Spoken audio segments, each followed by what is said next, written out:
রাজাকার রাজাকার খেলার দিন শেষ। আমাদেরকে কি বলে? মৌলবাদী বলে। মৌলবাদী রাজনীতি যারা বিএনপি জামাতে করার যতই না ষড়যন্ত্র করুক আমরা ভয় পাই না। রাজাকার রাজাকার খেলার দিন শেষ।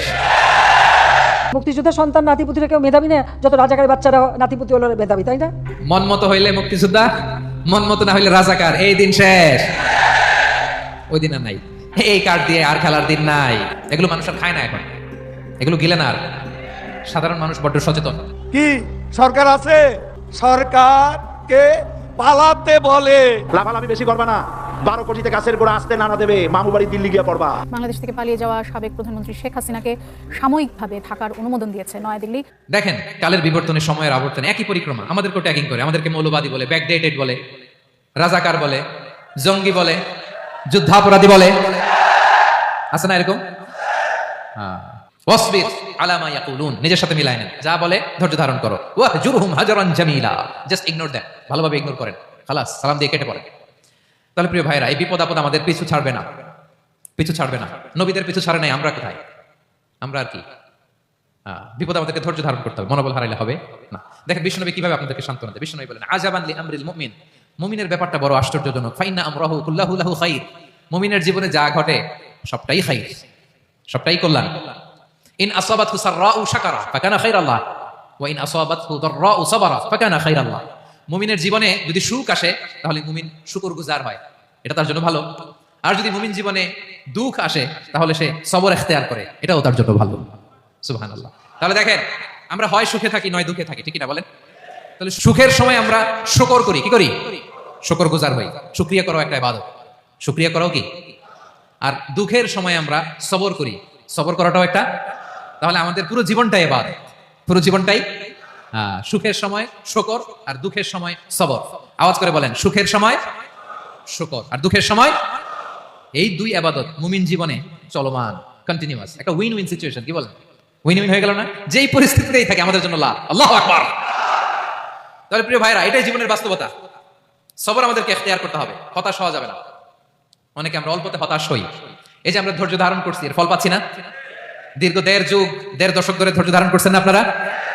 এখন মুক্তি, স্বাধীনতা, বিজয় এনে দিয়েছে কে? ধৈর্য ধারণ করুন। ধৈর্যের যে ফলাফল, এটা বড় মিষ্টি। ধৈর্য এমন একটা গাছ, এই গাছের সারা গায়ে কাটা, কিন্তু এর ফলটা বড় সুস্বাদু, এর ফলটা বড় মিষ্টি। ধৈর্য ধারণ করার অভ্যাস করতে হবে প্রিয় ভাইরা। মুমিন হতাশ হয় না, হাল ছেড়ে দেয় না। মুমিন ভরসা রাখে একজনের উপর, তিনি কে? লা তাইয়াসু মির রাউহিল্লাহ ইন্নাহু লা ইয়াইয়াসু মির রাউহিল্লাহি ইল্লাল কওমুল কাফিরুন। আল্লাহর রহ থেকে, রহম থেকে নিরাশ হয়ে যাও না। কাফির ছাড়া, অকৃতজ্ঞ ছাড়া কেউ আল্লাহর রহ থেকে, আশা থেকে নিরাশ হয় না। শয়তানের সবচেয়ে বড় মিশন হলো আমাদেরকে হতাশ বানানো, এটা খেয়াল রাখবেন। শয়তানের সবচাইতে বড় মিশন কি? আমাদেরকে হতাশ করে দেয়া। হতাশ বানাইতে পারলে সে সাকসেসফুল, খুশি। কিন্তু আমরা এত সহজে হতাশ হই না, আমরা নিরাশ হই না, আমরা বিপদে হাল ছেড়ে দেই না।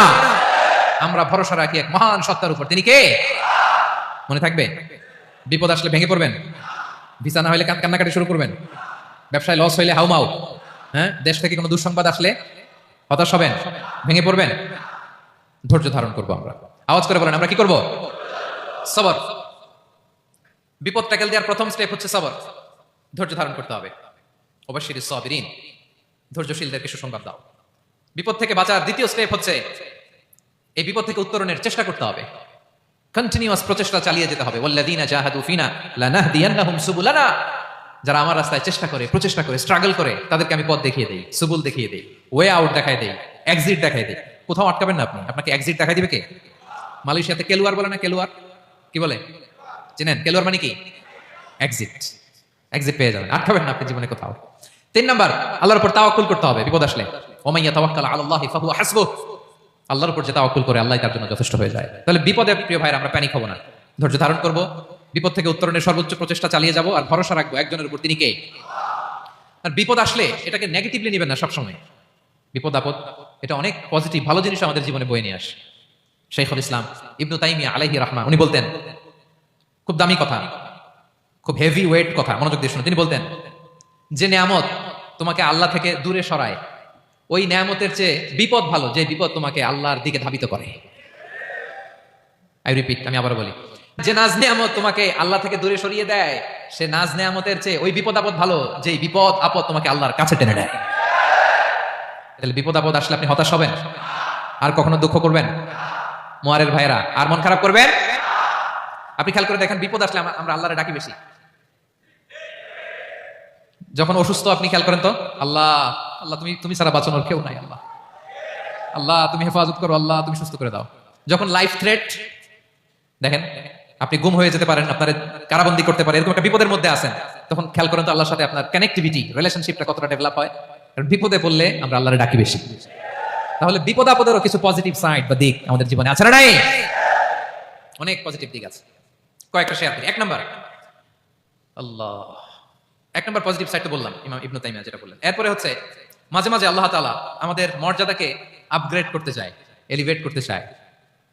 আপনি ধরেন কোন একটা এয়ারলাইন্সের রেগুলার প্যাসেঞ্জার টিকিট কাটেন, মাঝে মাঝে হঠাৎ করে দেখবেন কাউন্টারে গেলে তারা বলে you are upgraded to business class, অথবা you are upgraded to first class. যেহেতু রেগুলার প্যাসেঞ্জার, অনেক মাইলস জমা হয়েছে, আপগ্রেড করে দেয়। আল্লাহ তাআলা মাঝে মাঝে চায় তিনি আমাদের মর্যাদাকে, র্যাঙ্ক, এটাকে আপগ্রেড করবেন। কিন্তু আমার যে আমল আখলাকের অবস্থা, ওইটা দিয়ে ওই আপগ্রেড র্যাঙ্কে যাওয়ার সুযোগ নাই। বুঝতেছেন কথা?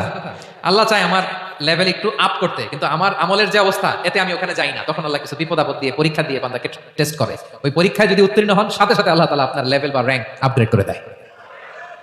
সুবহানাল্লাহ পড়বেন না? তাহলে লাভ না লস? আওয়াজ করে বলেন, লাভ না লস?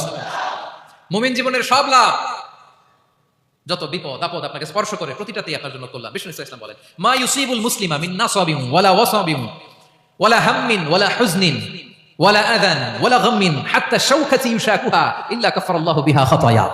আপনার জীবনে যত দুঃখ, যত যন্ত্রণা, যত টেনশন, যত অ্যাংজাইটি, যত ইনজুরি, এমনকি গোলাপ ফুল পাড়তে যে ওখানে যে কাটা বাঁচছে, বড়ই খেতে যে বড়ই গাছে ওঠার পর যে একটা কাটা বিচ্ছে আপনার হাতে, এর কারণে আল্লাহ তাআলা আপনার গুনাহ মাফ করে দেয়। সুবহানাল্লাহ। Rose TV 24. Enjoy by listening to the Holy Quran.